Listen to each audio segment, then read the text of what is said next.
Welcome to the Grid Mod Pod, brought to you by AEIC. In this podcast, you'll hear from the utility industry's top operations leaders on how their companies are working to modernize and improve our ever-evolving power grid. Thanks for joining us. I'm Dr. Elizabeth Cook, your host of the Grid Mod Pod and Vice President of Technical Strategy at AEIC. On today's episode, I discuss the accelerating changes reshaping the electric grid with Bryce Yonker, the Executive Director of Grid Forward. This issue, as we know, is important because we as leaders across the industry are being asked to navigate rising demand, growing system complexity, and rapid technological change all at once. The pressure to do more with less is real. In this episode, you'll hear why utility leaders are feeling increased pressure as demand grows and systems become more complex, how supply chain challenges, AI, and emerging technologies are creating both new opportunities and new risks, and why situational awareness, energy storage, and stronger system integrations are becoming essential to a more modern and resilient grid. We hope you walk away from this podcast with insights and momentum needed to spark change in our industry. So I'm excited to have you here, Bryce, today. So before we jump into questions, please take the opportunity to introduce yourself to our audience and kind of give your background, and we'll get started. Thanks for having me on. My name's Bryce Yonker. I am the Executive Director at Grid Forward. We're an industry organization that works to move modernization ahead in the electric grid. So we partner with utilities, tech companies, regulators, big users, nonprofits, the big umbrella of folks that it's going to take to move advanced capabilities on the grid ahead. Like you said, we spend our time thinking about what is it realistically going to take for these advanced capabilities to accelerate. The analogy I mostly use is we've got an ever more capable toolbox. As you had said, let's get it deployed. The drivers for making the needs for these advanced solutions are expanding, and it's just kind of an interesting and exciting time right now.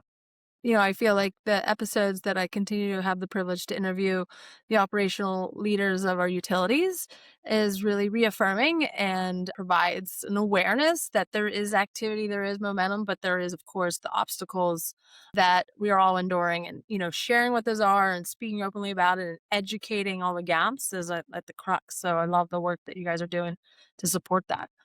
So, you know, jumping in, you know, kind of like a wider perspective, you know, what from your seat, what big shifts are you seeing across the electric system?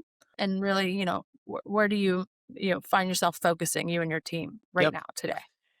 So let's say the last 18 or so months have been a bit of a wake-up call for a lot of the folks in the electric grid industry. For decades, we somewhat were used to really low growth. I mean, there were certain pockets that had demand increasing, but that has shifted rather dramatically in a lot of locations. I, for one, don't think we're on the extreme side of the equation for demand in North America increasing, but most places are seeing pretty solid increase for demand of electricity. So that's a trend that I don't think a lot of people saw coming, and is both an exciting opportunity as well as something to deal with what comes with it. Also, for some time, a lot of us maybe got a little bit lulled into the boringness of how boring the rates for electricity were. I mean, they were really just not increasing for quite some time, below inflation, and inflation was low for a number of decades. But here, quite recently, rates and delivery prices have gotten stubbornly high. I mean, I just saw a figure the other day, national average was 18 cents. It was just a blink of an eye when I remember it being 13 cents a couple years ago. There are a lot of factors that get into that, and maybe we'll uncover that a little bit here in our conversation, but supply chain complexities are difficult, and we dealt with those in 2020, 2021, and those just have kind of been lingering. And I mean, I'm sure your audience well knows the useful life of grid infrastructure has met its day in a lot of places. So our data and infrastructure is just in need of being updated. Some other things to maybe just touch on, without going down the entire list, but the role of AI really is the two-edged sword, as a lot of people are talking about. We spent the better part of our year last year really exploring what roles will it have on the grid to help us run energy systems better. It's one of the key factors driving up demand, and that's a really interesting, again, both opportunity but challenge. And maybe I'll end on just the fact that we seem to maybe have short-term memory with how many things happen to the industry. It feels like we skirted big resilience events, but it was a year ago when, a huge part of Western LA just got devastated. So, those major events that have big impacts, not only on communities, but electric grid infrastructure are still coming. They seem to be coming at us certainly more quickly than we tend to plan for them. So those are a couple of the main trends that, we're kind of seeing out there and diving into with our audience. So, what I heard was, this expansive load growth that, really was trending towards, just when we talk about a lot 5 years ago, maybe 8 years ago, we were talking about, the utility death spiral. And now Yeah. the reality is that a lot of our forecasted load forecasts are a hockey stick. So, thinking about human behavior and what those on the outside looking in, may think that like this was not seen coming, but from those like warriors and advantage folk, I think everyone kind of saw it coming, but because of our, rate making, right, that you spoke about, our ability to just like be in that space of not challenging or understanding the complexity of like why those rates begin, that like talk about complexity. And then the third thing was AI. We all talk about, but what, not only AI in regards to the demand of energy that it's requiring for all to be used, but also like the challenges of the utilities to adapt to the availability of AI. There's another big challenge. So you could probably be talking about both of those. And then lastly, just this understanding of what is resiliency, especially knowing that these extreme events are happening, ever more rapidly. So lots to talk about, lots to unpack there. And, coming from, where you're positioned, what being close to the details, like seeing some of the reality of interacting with utilities and the planning, the operation, the execution, really all of the above will let you, what patterns have you kind of seen maybe trending over the space of the last, I guess, 5-10 years, because it's rapidly changing. Maybe we could even talk in the 2 to 3 time frame. I don't know. That's how fast this is all changing. Yeah, well, maybe I'll start with one of the less exciting and maybe less hyped areas that we've just been seeing happening over the last decade, 15 years, and that's just the use of information, right? So the industry has really gone from a very analog way of running grid systems, essentially no visibility on this massive infrastructure, to increased visibility. It's not pervasive. We're advocates for it being really continuing to come much further.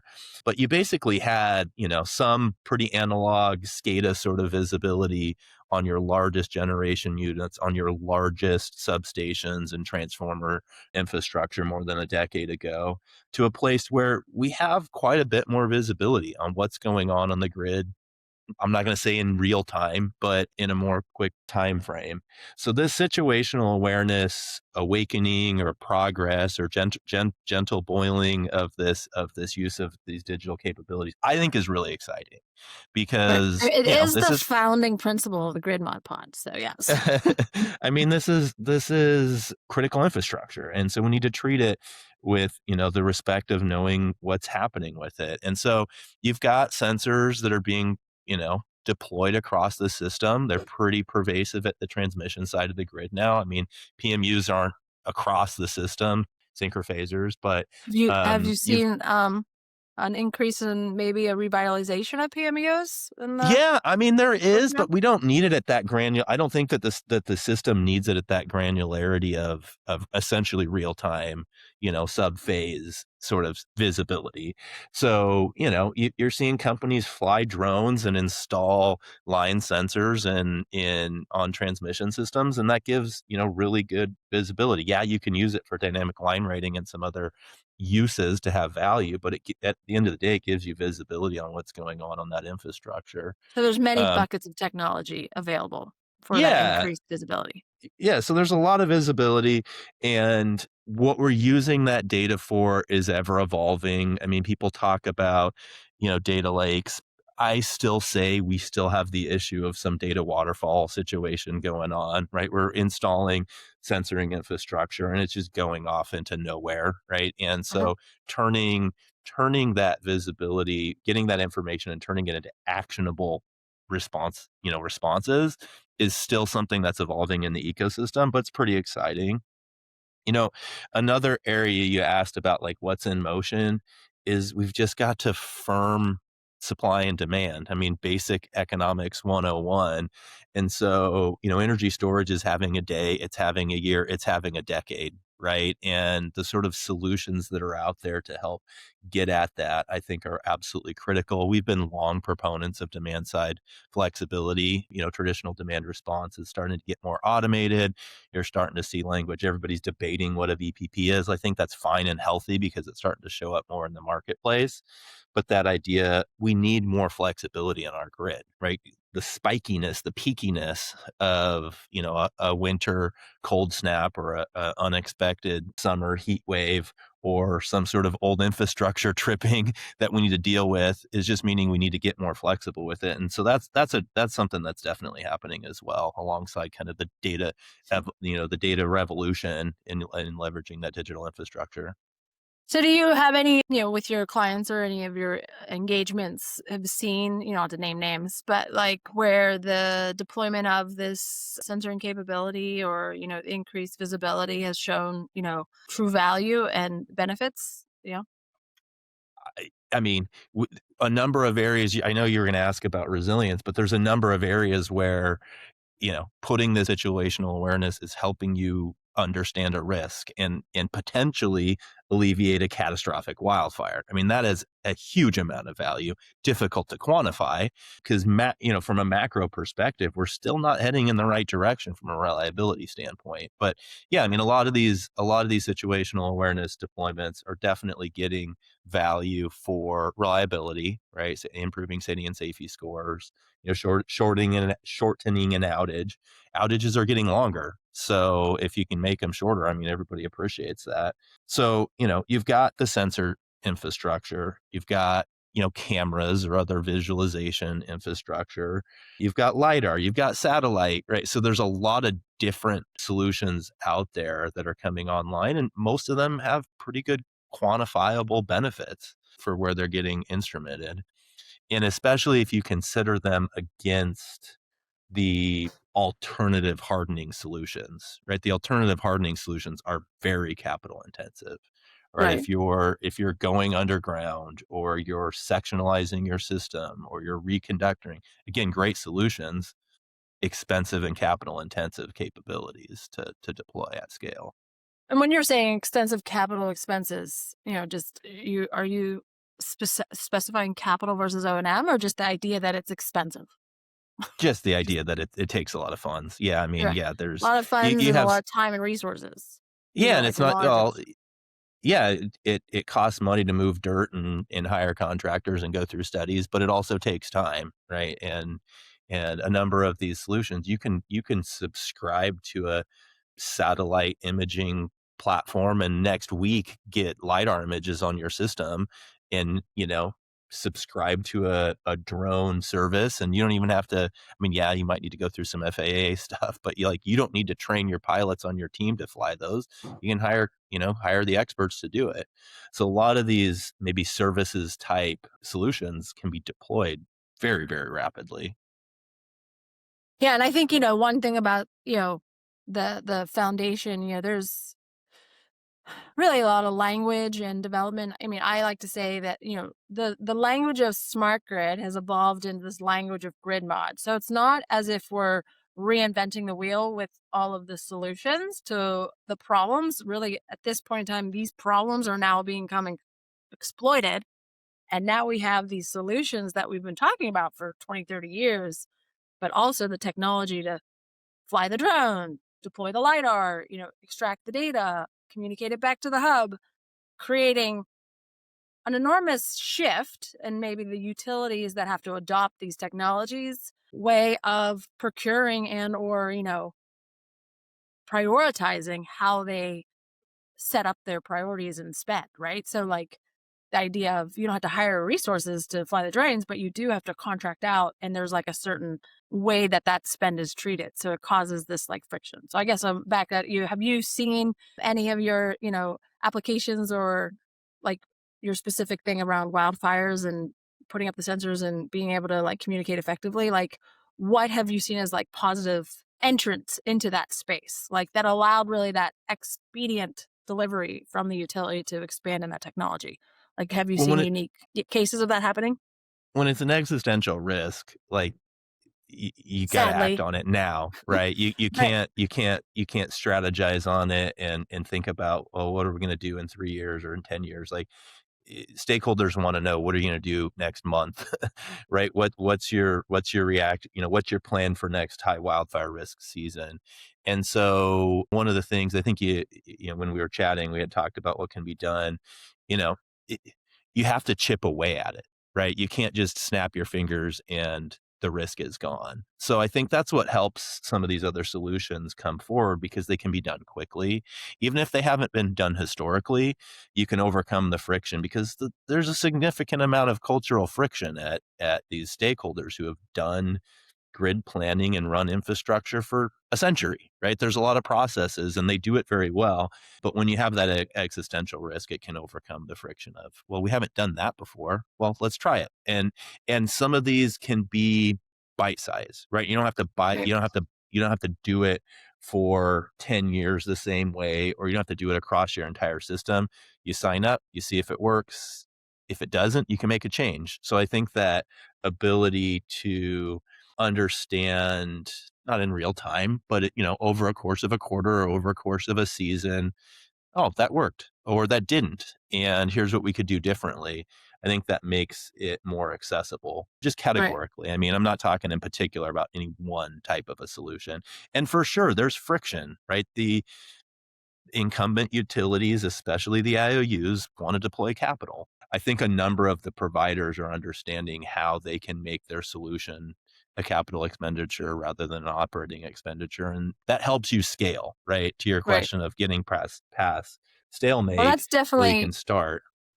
that's a bit, I mean, that could be a whole podcast in itself. Yeah, And no, I like don't know that we're that, going to go all the way into that, right. but And that education is crux because, like you say, a lot of vendors have that. And I feel like that space is definitely an area that we could really lean into, of understanding like why utilities behave the way they do.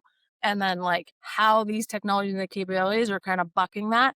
And then like it really has to be a space of trust to really get those conversations going, because even if you're like the best planner with the most analytical mind that has the best solutions, and you maybe even create your own program, getting it through all the hierarchials of like, oh, that's an approved solution and we're going to validate that, based on no standardization. I mean, so there's like that reality, I guess. But going back to your original use case, like, which is exciting, and it's sad that, it had to be an existential crisis for the scalability and really the rapid involvement, was, this realization that like, oh, our assets, and, starting in California, we need to truly have full situational awareness of all assets from a physical and also utilization, which wasn't not a reality, but really wasn't a known reality over the 100 years they evolved, right? There was an expectations that, it's up, it's running, and you could,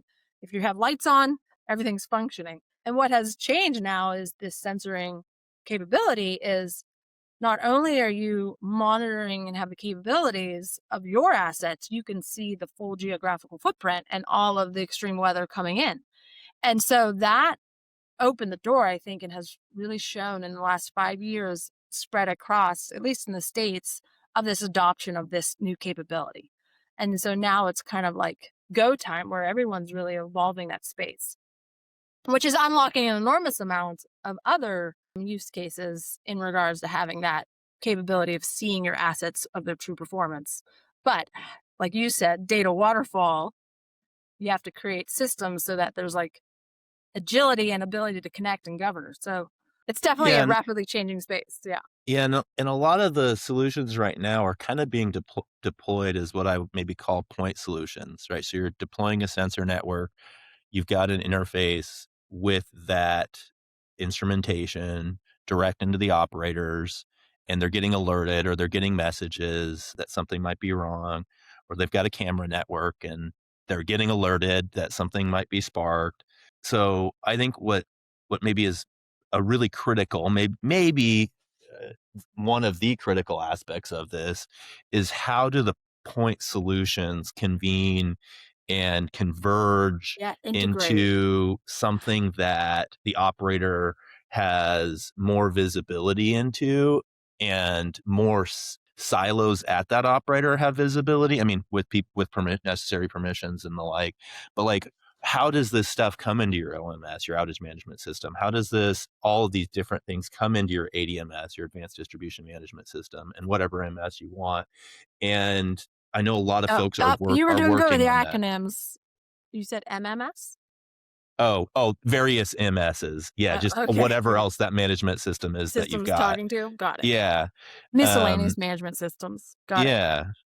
And so I think that's kind of an outstanding question right now. I mean, yeah, there are partnerships in place between some of the major, industrial software providers and some of these really exciting startup companies, but I don't think it's all that clear yet around how that's gonna entirely play out. And there'll be some level of friction, and everybody wants to be the platform, right? So there's a Right. lot of competition there. But I do think that that's pretty critical because if you've got an ever evolving set of point solutions, it does at some point become kind of untenable from an Right, operator and that's, standpoint. talking about, at the essence, this whole, and you mentioned silos and something at AEIC, the Ops Center, we're actively, there's a conglomerate of utilities, working through, integrated system planning and operations, that whole full circle because of that.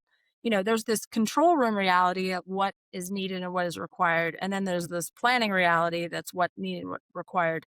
And fundamentally over, the decades, like each have stead strong, if that's a word, in their space with their variables and their needs. And so now there's this really required integration. And so when you think about like your endpoints, you had different groups actively pulling the data for their particular need, right? And so what you're talking about is this holistic vision of integrating all of those endpoints into a system of systems that can then have like this situational awareness across all the groups, which is, as you're right, I don't think there's going to be a one and done solution. Like every utility has to go through that kind of journey perspective, right? Because everyone's going to have their different disparate end system points, and then they all have to determine how to integrate them and then implement it over time. Anyway, the crux of really situational awareness. So, Yeah. thinking about that, what have you seen, any advantageous or like, signals that, there's an effort or a capability that like streamline success or any like good practices that you've observed? Well, I know the vendor ecosystem is working on it. And it's one of those things where I do think that there's a real need from an operator standpoint. I don't want to, disparage another example, but in the latter part of Wait, maybe you 5 or say 10, disparage? Do you mean share a negative example? is there a negative example from certain verticals that maybe got Okay. overly aggressive with their capabilities and probably out ahead from what the industry was asking for? I don't think that's the case in this example, right? I think there is a need, but it is an expensive one, right? And we were talking about, these dynamics of affordability. So what's the best practice in this space right now? I do think, using interoperability is critical, right? So yes, you're going to have certain levels of proprietary infrastructure, and that's important. We've got NERC But and all knowing sorts that of is a reality. Yeah. knowing that's a reality. So if we can lean into interoperability and standards and protocols, I mean, I think that that's key. not locking yourself into certain vendors, because often, the relationship between grid operator and supplier, is pretty durable, but you need the ability to make changes. The space is moving very quickly right now at this juncture. So you need to be able to, without terrible amount of pain, make changes if it was possible. Just for our listeners, locked into the vendor, ultimately what you're more or less like, utility needs a certain solution, a vendor has a certain piece of software, and Yeah. they create a partnership and like, okay, we're going to execute this together. And I think there's a Yep. reality in this ecosystem that every utility has a special blend, personality, Yes. culture. So Yes. there's a journey in that partnership. It's not really like, here's my off the shelf product, here it is, go, right? It Yeah. becomes space. And so the lock-in aspect is But the more that it is here it is, go, the better, right? The better for everybody. And I do think that there's a fair amount of, build in-house versus build, buy externally. I think that has slowly been changing. I think that is for the good, right? The role of the electric utility is to deliver power, not build software systems. right. So I think using the cloud, using the stakeholders that understand digital infrastructure, and have that expertise, and it becoming essentially standardized. I mean, at the end of the day, every utility is a snowflake, so they are all different. But at the end of the day, they all have infrastructure that is pretty similar. So it'll be in the Right, but to benefit for get from everybody. point A to point B for the similarity is a journey, which Sure. creates a partnership. And I guess in that process, when you said vendor lock-in, the idea is like when you're going through that journey, create an ecosystem of really trust and sanctity that like Yep. this can evolve together. It doesn't have to be a permanent, I guess. Is that what I was just trying to like Yeah. spell out? What does vendor lock-in mean to someone who's like, what? So you're saying, I mean, the evolution of, and I think that is, yes, rapidly happening because utilities are not here to be software developers, is to like create a strong partnerships with the ecosystem of vendors that can provide that full situational awareness. Yep. Yeah. Do you have any like examples of some like that have streamlined forward or like, shown shown proof of this capability or tapped into a novel capability? Not at the meta or macro level that we've been talking at. So, and I think we probably, I'm just trying not to drop too many names, right? Because we have so many friends. We have so many friends that it's always hard to pick one. Ultimately, these solutions are occurring, but it's maybe the progress and the time length needs to be shortened, really, because this is changing so rapidly, and that's really what you're advocating for. Okay. Yeah. Well, another area, I guess, we brought it up earlier, is this phenomena, or, I hate to even say the word AI, but really like data centers and AI. There's this gap between forecasts and reality that, is ever more becoming something of a contentious discussion between many parties, So what have you been seeing in that space, and what's your reality in there? It is a double-edged sword, right? So if operators are able to adjust the numerator to this utility death spiral and sell more kilowatts, at the end of the day, that can be a good thing. But it's only a good thing if they're paying truly the required cost to deliver that service. The true share of cost to serve. And so this idea of like them paying a fair share, which is a narrative that you do here, is an okay talking point, but needs to be it needs to be a reality. And so, what can be done? You've got some conversations around tariff structure. I mean, this isn't technology, right? This is rates and regulatory stuff. And I have to imagine it's going to become much more commonplace for there to be a special large load digital infrastructure tariff in communities, so that they're essentially paying an appropriate price for the cost of delivered power to their facilities. And, this isn't going to be the incentivized industrial rate that we had for the middle part of the 20th century. Right. So that's going to be a part of the equation. So we've definitely seen some of that just in that 1 year of sitting in this space is just in 1 year. Yeah. Which is very, very fast. In the next, very fast, and the rate cycles aren't, rate cases aren't every year, but in the next iteration, in the 2, 3, 5-year cycle, like almost all communities are going to deal with how do we price the delivered power to data centers, but Right. large digital infrastructure in our communities. So that'll be one. You've got the fact that queues and connection requests are taking so long for these customers that they're having to go out and figure it out essentially on their own. Now, how fast are they going to be able to, build their SMR projects, repower those old nuclear facilities? And even if they were forward thinking and bought, orders for gas turbines, which are on a 4 or 5, 6-year wait, how fast can they connect those? Well, 4, 5, 6 years is about as fast as you possibly can do that. But what else are they doing along those lines to increase the speed to connection? I mean, that's kind of the hot question right now, Right. because, I haven't seen definitive studies on this, but demand is so high that price elasticity is pretty broad. So they'll pay essentially for power if it comes quickly.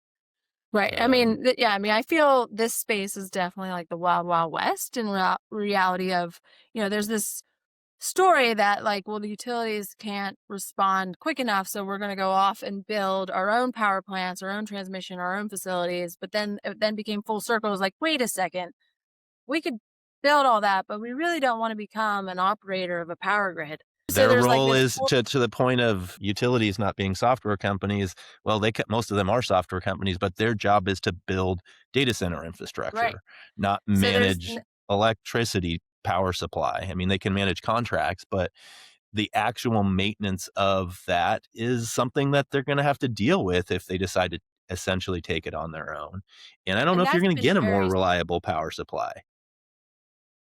right, until you put like 128 gigawatts onto the grid in like 5 years, then I mean, it's a whole new ball game. And I think, Yeah. going back to like full situational awareness of like, the preparedness, the visibility to the actual system that exists today, right? That data readiness, understanding the processes, and then having decision rights of like, maybe it's not the utilities are taking too long to answer. It's like, well, we don't really returning the answer that those customers want, which is like, yes, we can connect you, but it's going to cost X number of dollars based on the 100-year process that we all have been sitting in and abiding by. So it is very, some would say, I think at the crux of a lot of, I wouldn't say exploit, would you? But like understanding the processes that are at play and now the processes that are now getting kind of upended. And there's a lot of, change happening. But Yeah. the more This people know the grid, the better. This is unfolding really quickly, and it's an area we're spending a fair amount of time in. So you're seeing a number of stakeholders, try to help facilitate conversations here, because these are differing worlds, right? That are colliding in a sense right now with the friction that is, how difficult and expensive it is to build and maintain grids and deliver power supplies. And I have to think that this broad area of flexibility coming from the large loads has to scale. And I know that there's a fair amount of apprehension from them considering those words and what they meant for old industrial demand response, right? Can you make a call and, turn off your furnace? Well, can right, you like make a please shut call down. and adjust your operations? I mean, right now they're doing that with a stick in ERCOT, saying that if you want to get connected, we have to have the ability to turn you down. But there's very little appetite from these stakeholders because of the contractual arrangements they have and the number of nines that are required for them to be powered to flex their load. So I think that if we're going to be talking about it from a load flexibility standpoint, it's going to look different. And I think that's where there's some, I'm calling them table stakes now with the large loads, to come to the table and be like, all right, well, we want power supply. And the operator's like, what are you going to bring for the community? What can you bring? Right. And What's the and community package? the grid operators don't want access to the diesel generators, right? Dispatching those isn't going to really do anybody any good right now. But if you're bringing other resources along, I think that will be something that happens. And so we're talking with, what would it look like if large loads come with energy storage? when you get those plants that have gas turbines on them, what would it look like for your customers to essentially be bringing you your next peaker plants? And I think those will be some really interesting conversations. It's a different type of flexibility than just a price Right. signal to change your demand. It's essentially changing the supply that they have on site for their own facilities and injecting it into the system. There's a space, again, for like, we have conversations within this box, this whole world is rapidly changing. Like, how can we think outside the box to really like Yeah. bring together, redefining what flexibility is being asked? One could say, I if we help the local utility become more flexible in the distribution grid, it could help. Maybe no, I don't know. That's it could help offset some of the demand being requested in the transmission. Maybe that's my pipe dream. Well, and also, when I actually was just talking about this with somebody, they're in the Northwest, and thinking about how to. It's really not a customer utility conversation, right? It really becomes another partnership. Like when the grid was originally founded, for instance, I'm based in Pittsburgh, Pennsylvania, Westinghouse, you know, knew Carnegie, and knew the steel industry and the railroad industry, and was like, hey, partner, I can build this new gadget, which will serve you electricity, and you build this massive factory that can produce, steel, coke and steel. Let's do this together. And when you look at that contractual language from 140 years ago, like it was, we do it together, and then we, a win-win solution. And so like full circle, like, I mean, that's really where we're sitting at, is like, hey, I'm a whole new entity that needs a whole grid. So what does that look like, and who are the parties? So it's like, we've been here before. So maybe like Mhm. we can, anyway. Well, so thinking about, everything, that's happening, any sage advice for any champions of change within a utility, or, leadership of like what they should lean into, or, really grab a hold of, or just become aware of as they kind of work to progress rapid change within, the space that they sit in? Yeah, get data, use the data, where we started the conversation. I think the other one that you were alluding to is a really good one. Your customers now, I think, can very much be your partners. And this doesn't have to be the, next AI data center that's showing up in your community. Smart thermostats 10 years ago showed that we can do this with our residences very effectively. And, over the last decade, there's been a fair amount of conversation. I would argue not near enough activity on everybody that's buying electric vehicles, and that's a mobile battery storage that very well could be leveraged on distribution grids for certain events. So I think that idea of your customer as your partner is a really good one. I think the idea of action now is good because the problems we have are so big, but you can't wait to start chipping away at them, right? So Right. create a plan, find the highest value issues, needs, prioritize those, do those next year, because what ended up getting us into some of the situation we are now is we kicked the can down the road on a lot of necessary infrastructure investments, right? When rates were Right. stable, when demand was slightly declining, it was a pretty hard environment to make significant investments in. But now we're at a point where, wow, we needed to make a lot more investments those last few decades. So I think chip away at it would be another kind of general recommendation. And I think we talked a little bit about this, but like, you don't have to do it all internally, right? I don't want to say Right. that people at the operators aren't amazing, because they are, but the ecosystem of very capable suppliers is really impressive and available for the largest of the top 10 IOUs, for the middle market municipals, and frankly available also to the co-ops that are smaller and serving, maybe just thousands of customers. So I think the external partnership ecosystem has become very robust and very capable. It does, to our conversation a little bit earlier, it does kind of lock you in because you're relying on them for certain pretty critical capabilities. But the way you structure it, if your team is kind of an expert user, then you can kind of scope the capabilities that you Right. want to adjust to, I don't know, upgrade and make a change to another one, because there's a pretty robust ecosystem out there. I agree. So I heard, get the data, use the data. Your customers will become and are your partners in crime. No, we won't say crime. In serving your community, which I love that thought, right? Like, what can this new ecosystem of customers that can be partners provide to the community as a whole? I heard act now, which is an avid one of mine, like get started today so you can have a 7-year ago journey around where you came from. And then the lastly is the ecosystem vendor community, which truly is built on, understanding of each other, building the relationship, and creating that partnership. So I love it. And then really and you spoke to it, can be a crux, which is another key topic, is workforce development, right? Like using the vendor ecosystem to support developing these expertise talents and then scale it as they grow and as, the external forces go off to the next group. There's only so much, work that can be done, and we need more workers to like make it all happen anyway. So sharing that is really important. So, well, I love, having a fellow grid mod enthusiast on the podcast to kind of talk through some of these hierarching conversations. I love the themes are very consistent. And I think, what we just shared is of value to anyone that wants to be a part of this change and keep the modernization happening. So thank you, Bryce, for showing up and sharing. Yeah, thanks for having me on.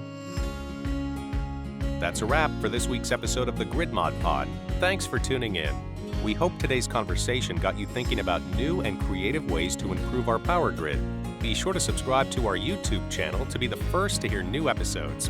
This podcast is brought to you by AEIC, the place where operations leaders come together to share knowledge and provide guidance to the electric utility industry. We'll be back with a new episode soon. Until then, keep powering on.